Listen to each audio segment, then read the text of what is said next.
السلام علیکم ورحمۃ اللہ وبرکاتہ۔ الحمد للہ رب العالمین والعاقبۃ للمتقین والصلاة والسلام علی اشرف الانبیاء وامام المرسلین اما بعد۔ بسم اللہ الرحمن الرحیم۔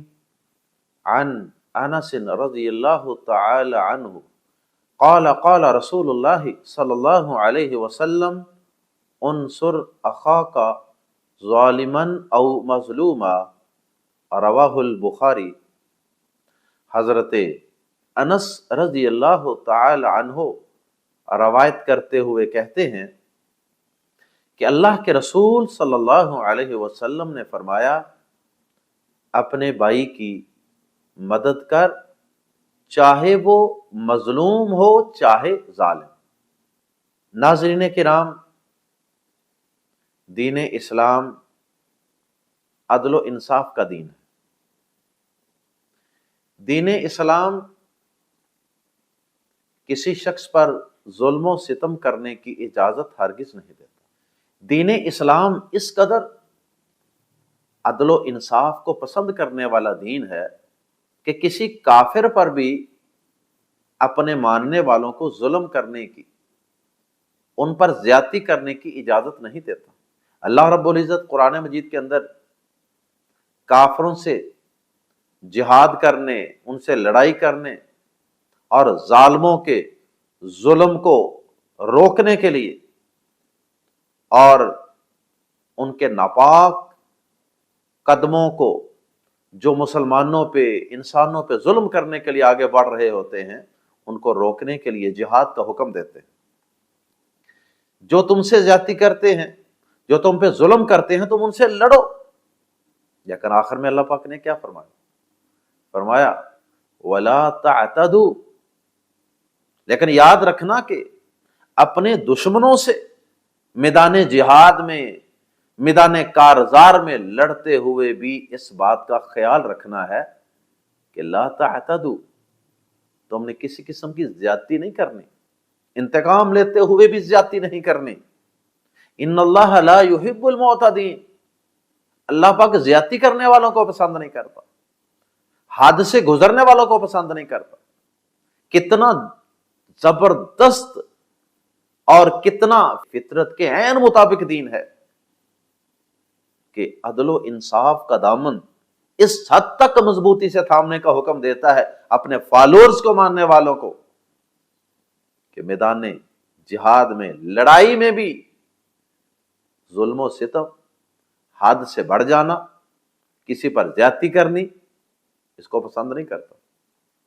دنیا کا کوئی مذہب، دنیا کا کوئی قانون ایسا ہے تو وہ سامنے لائیں، بتائیں اگر دنیا میں ایسا کوئی مذہب اور دین ہے جو دین اسلام جیسا خوبصورت ہو، دین اسلام جیسا امن پسند ہو، عدل پسند ہو۔ اللہ اکبر۔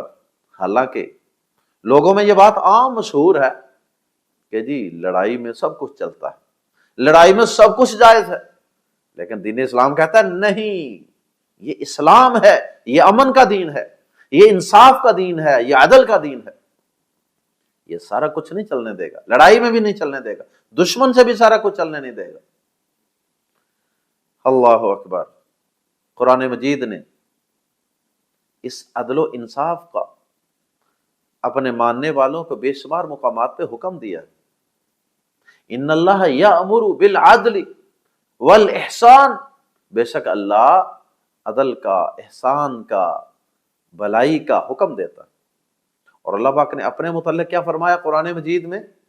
ان اللہ هو العدل، یہ نہیں فرمایا کہ اللہ پاک عادل ہے، عدل کرنے والا، بلکہ اس میں مبالغہ کر دیا۔ عادل اسم الفاعل ہے اور عدل یہ مصدر ہے۔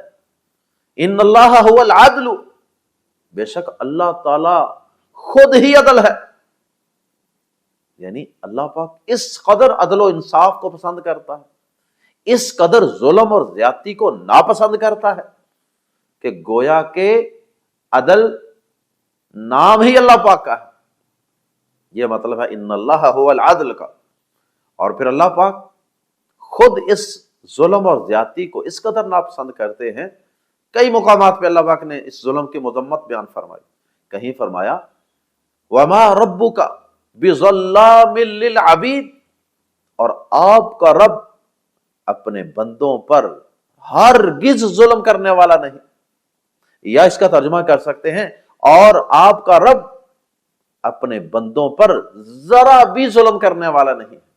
اب جو رب اپنے بندوں پر ذرا بھی ظلم کرنے والا نہیں، اور جو رب عدل کا، انصاف کا حکم دیتا ہے اور پھر میدان جہاد میں بھی انصاف کا حکم دیتا ہے، وہ رب کیا اپنے بندوں کو یہ اجازت دے گا؟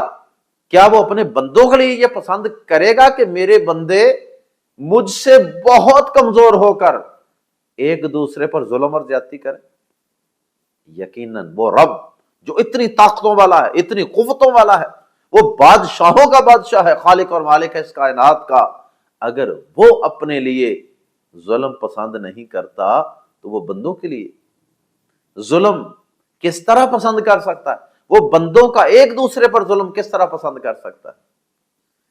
اس لیے تو اللہ پاک ایک حدیث میں آتا ہے کہ نبی صلی اللہ علیہ وسلم فرماتے ہیں کہ اللہ پاک فرماتے ہیں کہ اے میرے بندو، میں نے ظلم کو اپنے اوپر حرام کر دیا ہے. اللہ اکبر، اللہ اکبر. اللہ پاک کے اوپر کوئی کسی چیز کو حرام کرنے والا تو نہیں ہے، اللہ کو کوئی کسی کام سے روکنے والا تو نہیں ہے. اللہ پاک خود فرما رہے ہیں کہ میرے بندوں سے کہہ دیجئے کہ اے میرے بندو، میں نے ظلم کو اپنے اوپر خود ہی حرام کر لیا، لہذا تم بھی ایک دوسرے پر ظلم اور زیادتی نہ کرو. اللہ پاک قرآن مجید کے اندر ظلم کی مذمت بیان کرتے ہوئے فرماتے ہیں، زیادتی کی، ناانصافی کی مذمت کرتے ہوئے فرماتے ہیں وَمَا لِلظَّالِمِينَ مِنْ حَمِيمٍ. سورہ غافر میں فرمایا ظالموں کا کوئی دوست نہیں ہوگا، قیامت کے دن ظالموں کا کوئی دوست اور کوئی مددگار نہیں ہوگا. اور کہیں فرمایا وَمَا لِلظَّالِمِينَ مِنْ نَصِيرٍ، اور ظالموں کا کوئی مددگار نہیں ہوگا. اللہ کی عدالت میں اس قدر قیامت کے دن عدل و انصاف ہوگا کہ اس عدالت میں کوئی شخص کسی ظالم کی مدد کرنے کا سوچے، ممکن ہی نہیں. اللہ اکبر. یہ ظلم اس قدر قابل مذمت چیز ہے، اس قدر اللہ تعالیٰ کو ناپسند ہے کہ اس ظلم کی وجہ سے پیارے نبی صلی اللہ علیہ وسلم نے فرمایا، اللہ پاک نے اپنے نبی کی زبان سے کہلوایا اور آپ نے فرمایا اتقوا الظلم، لوگو ظلم سے، زیادتی سے، ناانصافی سے بچ جاؤ. فإن الظلم ظلمات یوم القیامہ، اس لیے کہ یقیناً ظلم قیامت کے دن اندھیروں اور تاریکیوں کا سبب ہوگا. اور ظلم کا لفظی معنی بھی تاریکی ہے. فإن الظلم ظلمات، بے شک ظلم ظلمات، تاریکیاں، اندھیروں کا سبب ہوگا قیامت کے دن. لہذا ظلم سے بچ جاؤ، ناانصافی سے بچ جاؤ، کسی پہ زیادتی کرنے سے بچ جاؤ. بلکہ بعض اہل علم تو یہاں تک کہتے ہیں کہ زندگی میں اگر آپ کے پاس دو آپشن ہونا، ظالم بننے کا یا مظلوم بننے کا، تو بہتر ہے آپ مظلوم بن جائیں، ظالم کبھی نہ بنے. مظلوم کو تو چلو دنیا میں نقصان ہوگا نا کچھ، لیکن قیامت کے دن تو اس کے وارے نیارے ہو جائیں. جب ظالموں کے نامہ اعمال سے نیکیاں کھینچ کھینچ کر اس کے نامہ اعمال میں ڈال دی جائیں گی تو اس کے تو وارے نیارے ہو جائیں. ظالم بننے سے بہتر ہے آدمی مظلوم بن جائے. ویسے تو اللہ پاک دونوں چیزوں کو ناپسند کرتے ہیں. اللہ پاک قرآن مجید میں سود کی مذمت بیان کرتے ہیں کہ سود کے بقایا جات جو تم نے دوسرے لوگوں سے سود لینا ہے نا، وہ سود کی قسطیں چھوڑ دو، لیکن اپنا اصل مال واپس لے لو. سود لوگے مال سے زیادہ، وہ بھی ظلم. اور اگر تم اپنا اصل مال بھی چھوڑ دو یا وہ اصل مال بھی ہڑپ کر لیا جائے، وہ تمہیں واپس نہ کیا جائے، تو وہ بھی ظلم ہے. تو اس کے لیے اللہ پاک نے کن الفاظ میں اس چیز کو بڑے مختصر الفاظ میں بیان کیا. فرمایا لا تظلمون ولا تظلمون، نہ تم کسی سے سود وصول کر کے اس پہ ظلم کرو، اور نہ وہ تمہارا اصل مال راس المال غصب کر کے تم پر ظلم کرے۔ لا تظلمون ولا تظلمون، نہ تم ظلم کرو نہ تم پر ظلم کیا جائے۔ اللہ اکبر۔ پیارے نبی صلی اللہ علیہ وسلم فرماتے ہیں، صحیح بخاری کی حدیث، مسلم کی حدیث، متفق علیہ، آپ نے فرمایا اللہ پاک ظالم کو مہلت دیتا رہتا ہے، مہلت دیتا رہتا ہے، مہلت دیتا رہتا ہے، لیکن جب میرا رب کسی ظالم کی پکڑ پہ آتا ہے نا، فیصلہ کر لیتا ہے ظالم کی پکڑ کرنی ہے، تو پیارے نبی صلی اللہ علیہ وسلم نے فرمایا اذا اخذہ لم یفلتہ، جب اللہ ظالم کو پکڑنے پہ آ جاتا ہے تو پھر اللہ پاک اسے مہلت نہیں دیتا، پھر بڑی سخت گرفت ہوتی ہے۔ اللہ تعالیٰ کی ظالم کے لیے گرفت بھی بڑی سخت ہے اور بڑی اچانک ہے۔ کہتے ہیں نا کہ خدا کی لاٹھی بے آواز، بڑے بڑے زمین کے اوپر ظلم کرنے والے ذلیل و خوار ہو کر اس دنیا سے گئے، جب اللہ کی پکڑ ان پر آئی، اللہ اکبر، اس کی مرضی ہے کہ وہ اگر اس دنیا کے اندر کسی کی تھوڑی گرفت کر لے یا کرے ہی نہ، یہ اس کی مرضی۔ پیارے نبی صلی اللہ علیہ وسلم نے فرمایا کہ جو شخص کسی کی زمین پر ایک بالشت زمین، ایک بالشت اس کو کہتے ہیں، اتنا ڈسٹینس، ایک بالشت، ایک گٹھ جسے کہتے ہیں، فرمایا جو شخص اتنی کسی کی زمین پر قبضہ کر لے گا، قیامت کے دن اللہ پاک یہ ایک پوری زمین نہیں، اس جیسی 6 زمینیں اور ملا کے 7 زمینوں کا توق اور بوجھ بنا کر اللہ پاک اس کے اوپر لاد دیں گے۔ کتنا ظلم کیا، اپنی بہن، اپنے بھائی، اپنے رشتہ دار کی صرف ایک بالش زمین پہ قبضہ کیا۔ دیہاتوں کے اندر تو عام ہوتا ہے، وہ جو درمیان میں بننا سا ہوتا ہے نا مٹی کا، اس کو آستہ آستہ آستہ آستہ آستہ آستہ آستہ سائڈ پہ کر لیتے، اپنی زمین تھوڑی سی بڑھا لیتے۔ اور دیوار رکھتے وقت مکان بنانے والے لوگ اکثر ایسا کرتے ہیں، تھوڑی سی زمین ساتھ والے پلاٹ کی بھی ڈال لی، اور آخر میں جو مکان بناتا ہے اس کو پتا چلتا ہے کہ جناب میرا تو پلاٹ کم ہو گیا۔ اللہ اکبر۔ یہ ظلم ہے کیا؟ عربی زبان کے اندر اس کی ڈیفینیشن کی جاتی ہے وضع الشیء فی غیر محلہ، کسی چیز کو اس کی جگہ کی بجائے اس جگہ پر رکھنا جو اس کا محل اور جو اس کا مقام اور جو اس کا سٹیٹس نہیں ہے۔